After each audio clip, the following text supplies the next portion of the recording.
काय तुम्हाला सुविधा दिलेल्या नाही आहेत तो देण्याचा आम्ही प्रयत्न निश्चित करू. प्रवीण दरेकर सन्माननीय हेमंत 30 पाटील सेकंद राहिले आता. सभापती महोदय, बाळासाहेब ठाकरे हळद संशोधन प्रशिक्षण केंद्राचे अध्यक्ष आहेत आणि त्यांची हिंगोलीला तर मोठ्या प्रमाणावर हळदीचं उत्पादन होतं आणि त्यांची तळमळ मी जवळून या ठिकाणी या विषयात पाहिलेली आहे.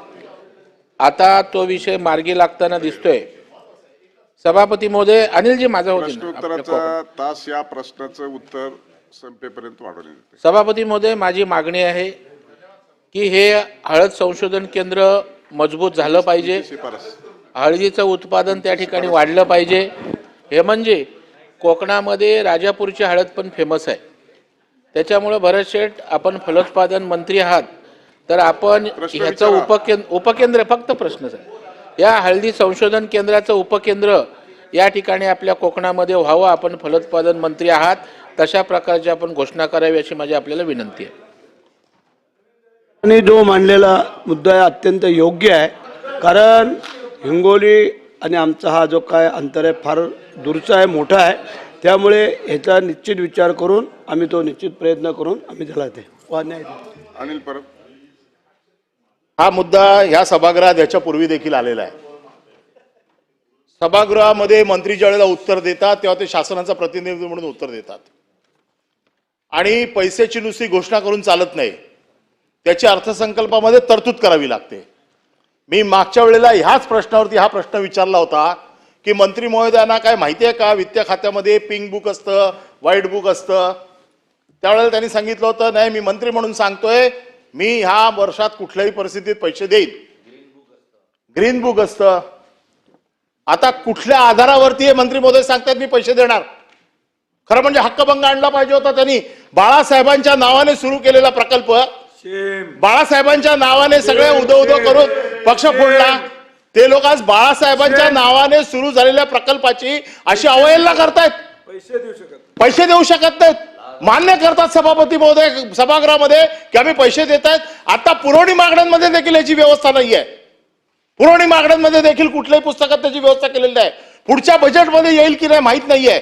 एक साधा प्रकल्प एक आमदार वर्षानुवर्ष त्याच्यासाठी भांडतोय, त्याचा फ्लॅगशिप प्रोजेक्ट आहे.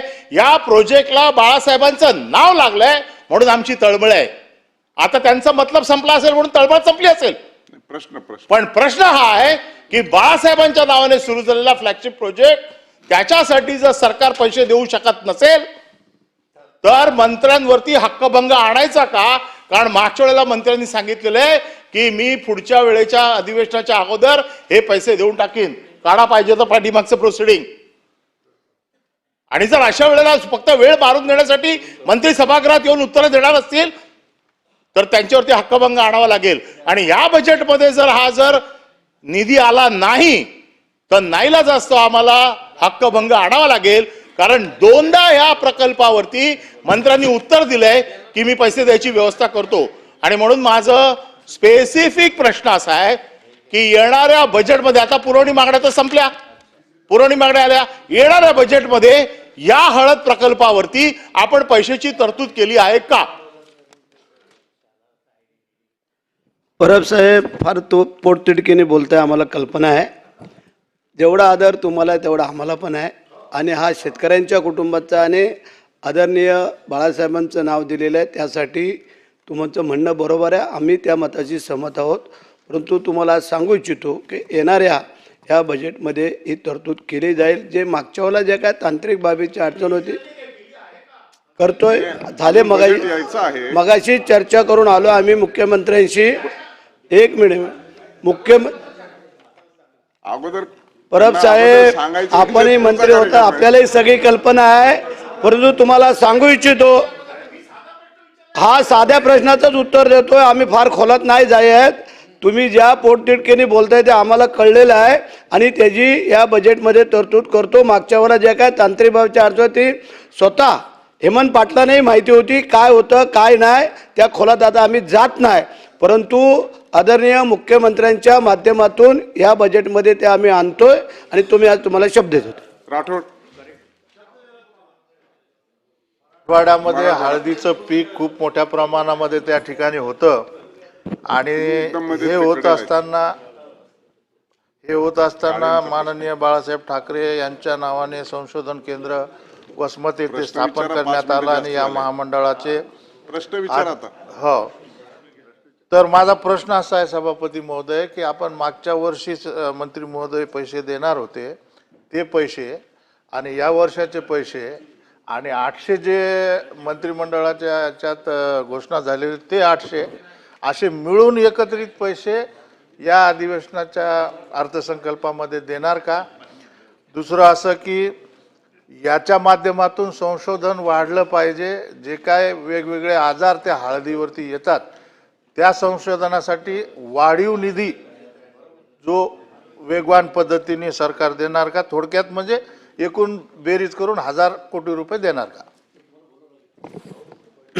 अध्यक्ष महोदय, आपण सांगितलं मागितलं पहिलं तर मुद्दा असा आहे की 100 कोटी रुपये पूर्वी आम्ही याला मंजूर केले होते. 87 कोटी त्याचा खर्च झालेला आहे आणि आत्ता जे काय त्यांनी सांगितलेलं आहे जेवढा प्रकल्पाला पैसे लागतील ते आत्ता आम्ही त्याची मान्यता घेतलेली आता त्याच्यामध्ये तरतूद करतो आणि जे काय जे लागतील जसे पैसे तसे आम्ही हळूहळू त्यांना देऊन तो प्रकल्प पूर्ण होईल आणि शेतकऱ्यांच्या निगडीत असल्यामुळे आम्ही ते बादीला आणि करून देतो. हेमंत पाटील लास्ट.